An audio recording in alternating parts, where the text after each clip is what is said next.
नमस्कार भैया।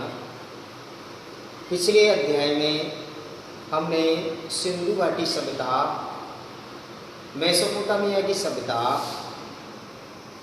और उन सभ्यताओं की विशेषता के बारे में अध्ययन किया।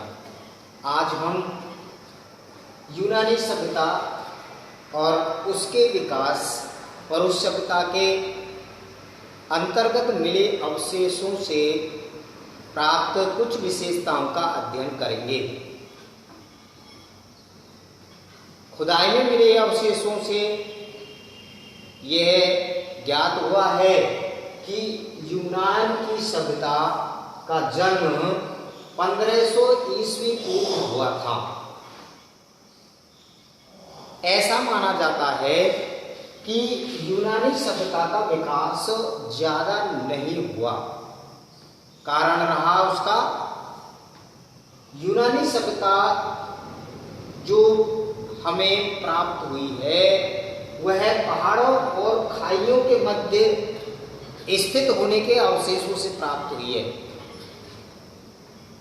ये कहा गया है कि यूनानी सभ्यता पहाड़ी और खाइयों के मध्य विकसित थी, इसलिए इसका विकास नहीं हो पाया। लोगों को जरूरत की सुविधाएं, आवश्यकता की वस्तुएं या उनके जो संस्कार, उनकी जो संस्कृति है, उनका विकास नहीं हो पाया है। इस यूनानी सभ्यता में जो खुदाई में मिले अवशेषों से प्राप्त अवशेषों के आधार पर बताया गया है कि यूनान में दो प्रमुख नगर थे, पहला स्पार्टा और दूसरा एथेंस। इन दोनों नगरों में काफी भिन्नताएं मिली हैं। कुछ अवशेष ऐसे हैं जिनसे ये पता चलता है कि स्पार्टा और एथेंस के लोग विपरीत स्वभाव के हैं। जहां अगर हमको पता चला या अवशेषों से पता लगा है कि स्पार्टा का जो जीवन है वह भयमुक्त था। लोग जीवन भय से जी रहे थे। स्पार्टा का जीवन लोगों का भय से ग्रस्त था, क्योंकि इनको आक्रमण का भय लगा रहता था। इनके मन में हमेशा ही पड़ोसी देशों के आक्रमण का भय बना रहता था। स्पार्टा का जो सबसे प्रतापी शासक रहा है वह लाइकर्बस रहा है। इसने स्पार्टा के विकास के लिए कुछ नीतियां निर्धारित की, कुछ कानून बनाए, जिसके अंतर्गत इसने जो बलवान व्यक्ति हुआ करते थे, बलवान पुरुष होते थे या बलिष्ठ पुरुष होते थे, उनको तो सेना में भर्ती कर लिया जाता था या उनको काम दे दिया जाता था। लेकिन जो निर्बल होते थे या जिनकी उम्र ज्यादा हो जाती थी, उन पर ये अत्याचार करता था। इसने जो निर्बल व्यक्ति होते थे या बुजुर्ग जो हो जाया करते थे या जिनकी उम्र इसके मुताबिक काम करने के लायक नहीं होती थी, उसको वे टेसिटस की पहाड़ी से लुढ़काकर मार देते थे। यह इनकी एक नीति में था।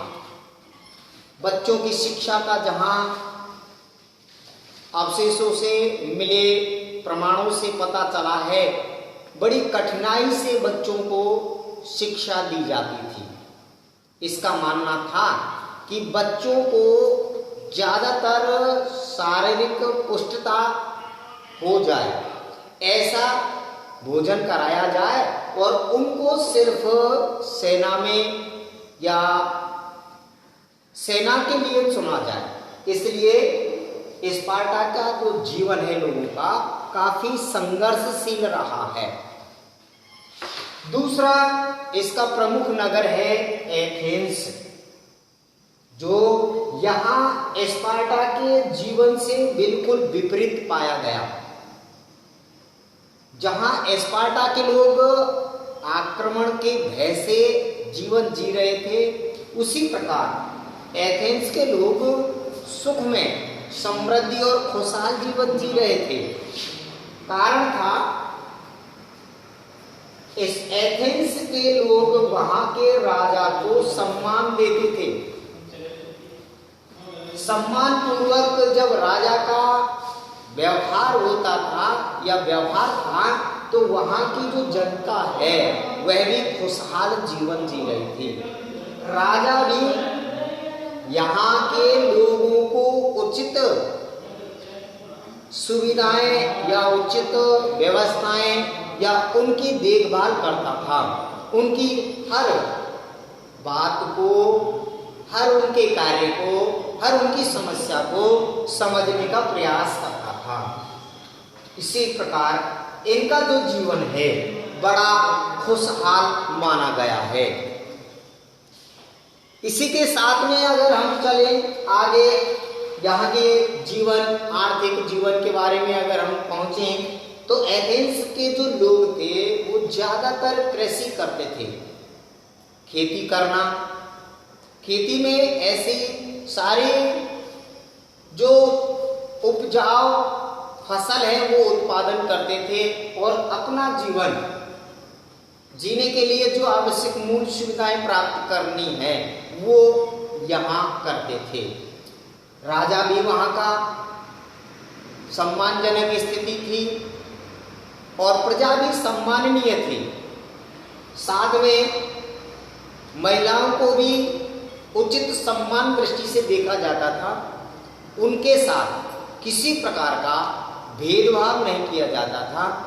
उन्हें भी समाज में अच्छी स्थिति में देखा जाता था। महिलाएं पुरुषों के साथ हर कार्य में आगे भाग लेती थी। जहां व्यापारी अपनी भूमिका यहाँ ठीक प्रकार से निभा रहे थे, आवश्यकता की वस्तुओं को आवश्यक जगह पर पहुंचा रहे थे, तो इस प्रकार स्पार्टा और एथेंस के लोगों में काफी भिन्नताएं मिली हैं।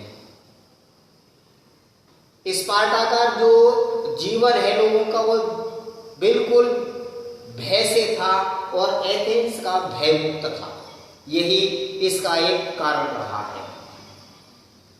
इसी प्रकार यहाँ की अगर हम कृषि व्यवस्था या यहाँ की जो धार्मिक व्यवस्थाओं के बारे में देखें, तो ये जो स्पार्टा के लोग हैं, स्पार्टा के लोग राजा के आदेशानुसार ही धर्म को मानते थे, या सबसे अधिक राजा जो चाहता था वही बातों को मानना पड़ता था। लेकिन एथेंस के लोगों का जीवन बिल्कुल उसके विपरीत था। धर्म जो जैसा माने या जो जिस प्रकार का धर्म अपना है माने वह स्वतंत्र था। आज के अध्याय में बस इतना।